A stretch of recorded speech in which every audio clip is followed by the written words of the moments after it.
Hi guys, good day. Welcome to the Preferred Investor webinar. My name is James Hooker, I'm from the systems team. And today with me I have Nicole Rodekuhr, who is the co-founder and COO of InsiderWiFi. Today we're going to be talking about the impact of COVID-19 on businesses where customers linger and how to weather the storm using client databases and Wi-Fi lead capture as InsiderWiFi do. So Nicole, can you tell us a bit about InsiderWiFi and what you do? Yeah, thanks so much, James. Glad to be here today. We are based in Puerto Vallarta, Mexico, which is a tourist town, and we definitely do have locations where we do our services in the United States, in Mexico, in the Philippines, but we're mainly just talking about locally here right now, and we work with all types of businesses.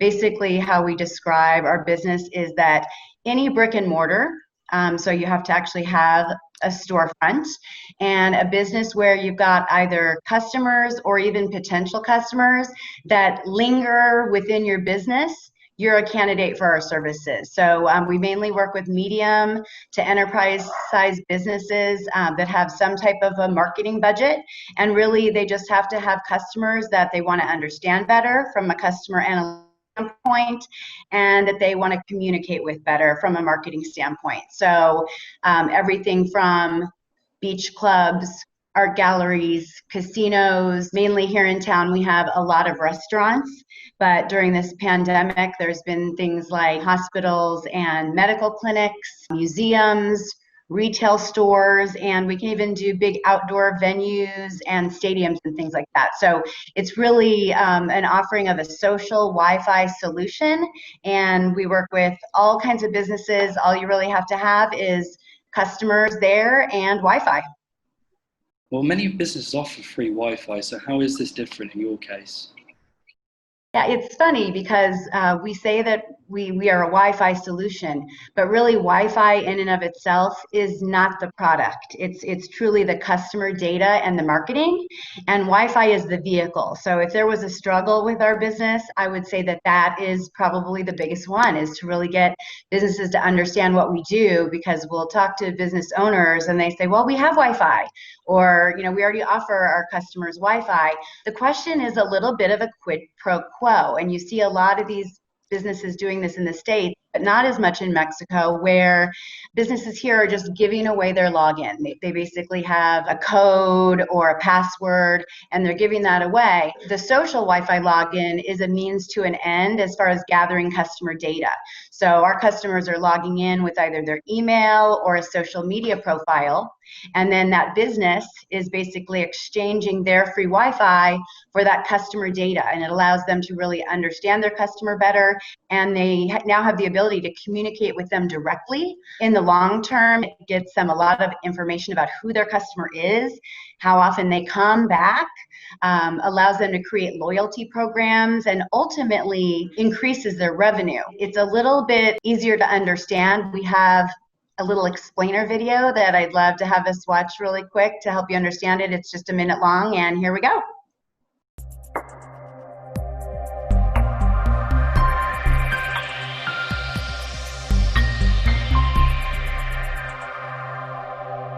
Many establishments offer free Wi-Fi for different reasons. Attracting new customers, keep them happy, and maybe because everyone else is doing it. But let's face it, free Wi-Fi sucks. Complicated passwords, slow connections, and worst of all, you get nothing in return. But all this is about to change with social-powered Wi-Fi hotspots. It's still the free Wi-Fi your customers expect, but without the hassles and lack of results. It's now possible for customers to simply connect to your free Wi-Fi service using their favorite social media account. Once they've logged in with just a few clicks, you will be able to get their social media details, email addresses, and more, allowing you to build long-lasting and valuable relationships beyond a single visit. Now you can send your customers mobile coupons, exclusive offers, email newsletters, and timely promotions long after they have visited your store. Grow your business and keep your customers happy with the new magical way to offer free Wi-Fi. Contact us to get your own social-powered Wi-Fi hotspot today. So what does the business do with the client data, and how do they keep that data safe? So obviously this is sensitive information we're collecting. Yeah, that's a great question. So typically all we're collecting is their name and their email. We want to keep that login just as simple as possible, and that allows our customer businesses to be able to directly email their customers with offers and things. But we also have a social media login so that you can use your Facebook and that type of thing to log in. And many of our customers here, because Puerto Vallarta is so reliant on tourists, like to ask some custom questions like, where is the guest from? So for instance, a lot of our hotels and restaurants here add a question that is about what country they're from. And what's nice about that is then they're able to segment their customer lists as to marketing to locals here in Mexico versus travelers who are coming from the United States, Canada, and wherever else they may be coming from. As far as the safety, it's a really interesting question because there are so many businesses that are just giving away Wi-Fi with a password. And what's wrong with that is that it's not secure technically. Our system is end-to-end encrypted, and what that means is that because each individual person on the network is logging in with their own individual email or Facebook login, they're in their own little bubble, which protects them from hackers and et cetera. And it also protects the business from any data that they may have as far as the clients having access. So it's a free Wi-Fi program, it's secure, and really what it allows the business to do is brand their message so that when people are logging into their Wi-Fi, we can show photos, promotions, logos, and at the same time, they're capturing really robust customer data, and the business owns it. So we protect that. We do have a few clients that allow advertisers to advertise on their login and do sell their data to specific advertisers, but that is up to those businesses. So it is protected and they own it. Does this replace the work of having to post on social media platforms? I mean, obviously many businesses spend a lot of money and time doing social media advertising. Yeah, I wish it did. I hate to say it out loud, but social media sometimes makes me crazy. And for anybody involved in marketing, you kind of know why, because it's an awful lot of work. There's so many platforms. And the honest truth is when you're using social media, you honestly don't have control. So it doesn't replace it. Unfortunately, in today's business environment, especially for these type of businesses that we're talking about, being active on things like Facebook and Instagram, depending on what the business is really, really important. So it does not replace that. However, we love email. And here's why. So there are many, many studies out about why email marketing is so valuable and so important. And most businesses we find honestly do not have a robust database of customer emails. So just a few statistics, 91% of us check our email every day. There are definitely some millennials who are a little bit different. I know I can't get my daughter to check her email for anything, but she's constantly on Instagram and TikTok and those type of things. So, but for most of us, 91% of us check our email every single day, where social media is a little bit more sporadic. The other thing is that all the social media platforms are constantly changing. There's algorithms. I mean, James, you'll put a post up and you don't really have control over which friends see it.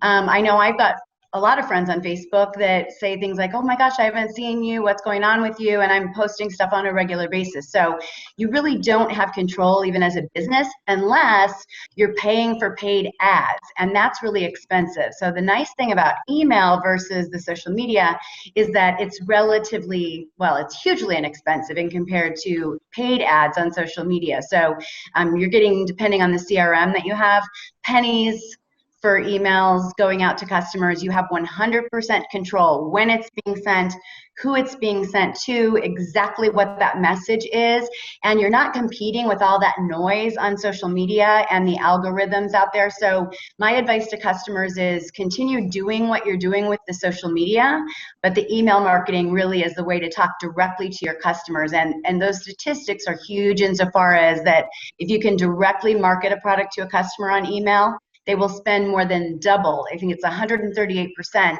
of what they would normally spend on something that they saw on social media. So it's a huge win for profits as well. It kind of sounds like, by definition, the kind of businesses that you actually work with have been impacted quite a lot by COVID-19. You're in the tourist market in Puerto Vallarta, right? We definitely are. And you're absolutely right. I mean, by definition, the businesses that we work with are brick and mortars. And, they vary widely in the types of businesses that they are. But all of these things, maybe with the exception of the medical centers, have had some type of restrictions. For a while here in the States and in Puerto Vallarta, we had bars and restaurants and things literally closed for a small amount of time. And then a lot of them now are honestly still under restrictions for what percentage of their space they can be using.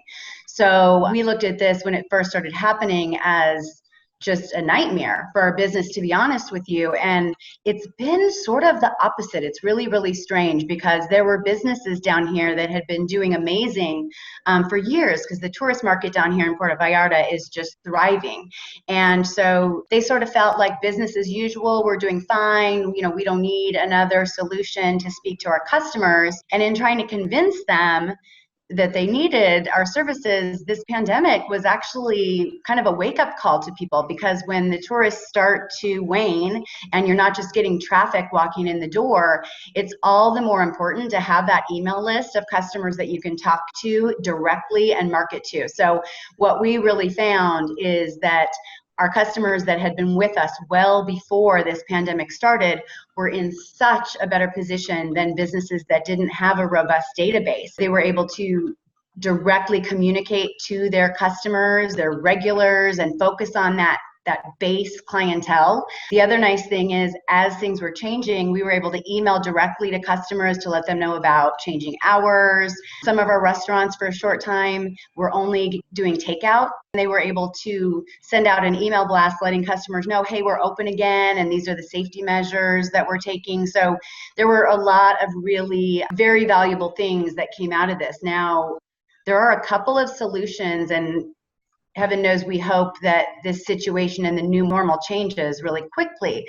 But there are a couple of solutions specifically with our Wi-Fi solution that can help during this time.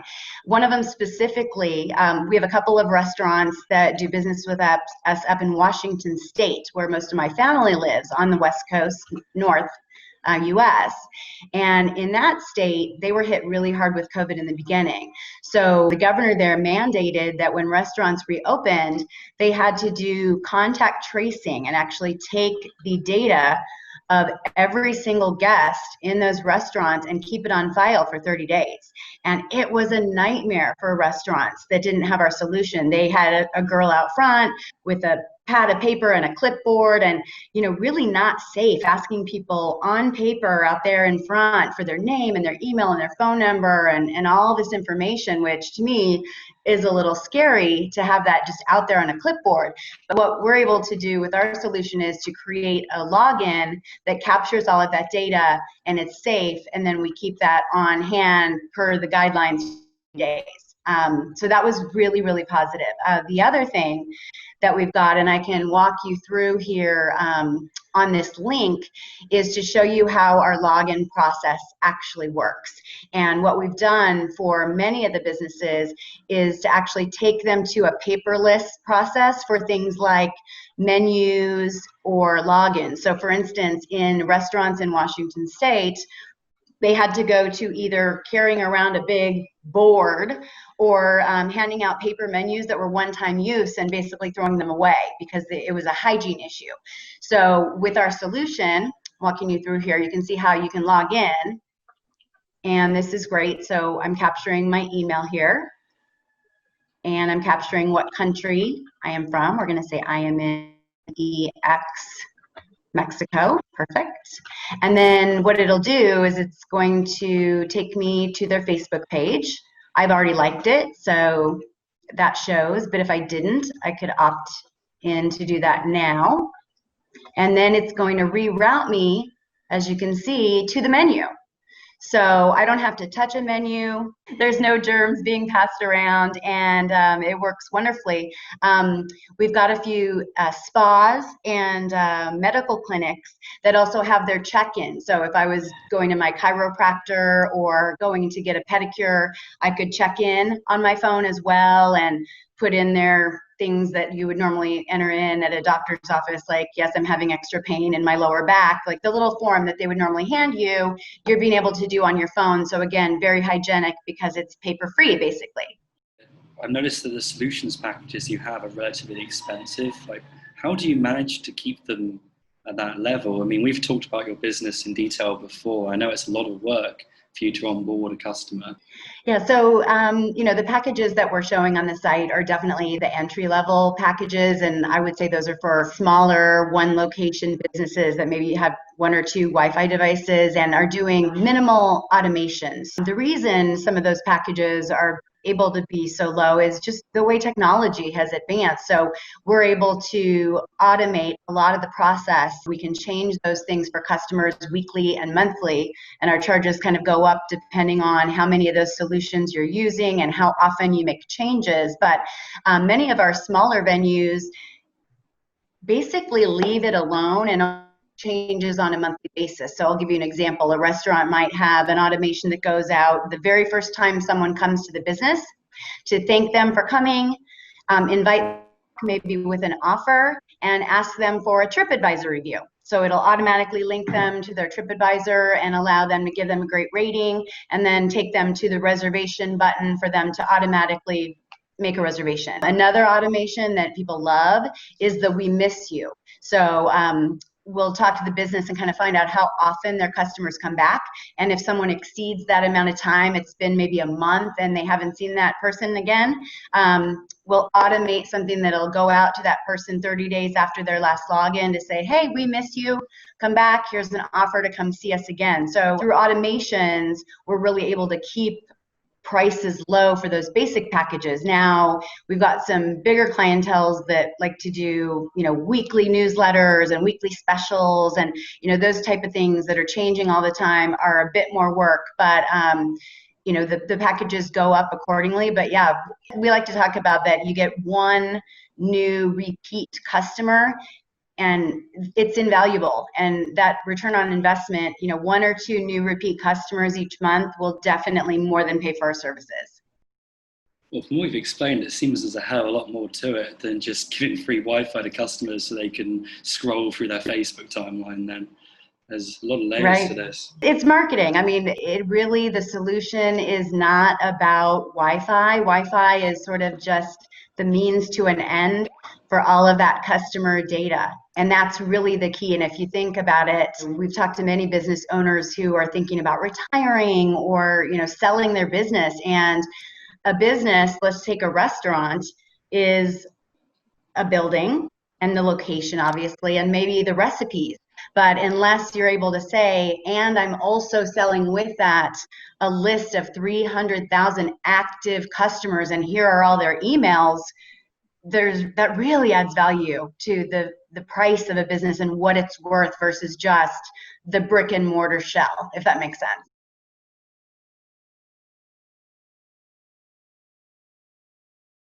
Well, that's all the questions that I've got for you, Nicole. I've had a few come through on the chat. So the first one I've got here is from Tom, who owns an auto dealership, and he's asking what type of businesses the solution makes sense for, but I'm sure he's angling towards whether it makes sense for his business. Yeah, in fact, I'll be honest, we don't have any auto dealerships currently, but we have one that we are pitching to right now and talking to. And the one that we're talking to specifically, I think makes a lot of sense because there's 2 different ways that it can be used in an auto dealership. One, I don't know about you, but when I go to get my car serviced, I have sat literally in those stupid places for hours waiting for my car to be ready and used the Wi-Fi and worked and done my social media and that kind of thing. So I think especially if he's got a service center there at the auto dealership, it makes absolute sense because you're going to be able to capture all of that customer data, and it may not be data that you'd otherwise be capturing. The other way for an auto dealership is anywhere that really has sort of a concierge and a queue. So you can think about, sometimes banks have a concierge, sometimes I go to the cellular phone place, you need to get somebody to help you, or an auto dealership where they've got a certain amount of salespeople and you walk in and the hostess greets you and adds your name to a little list.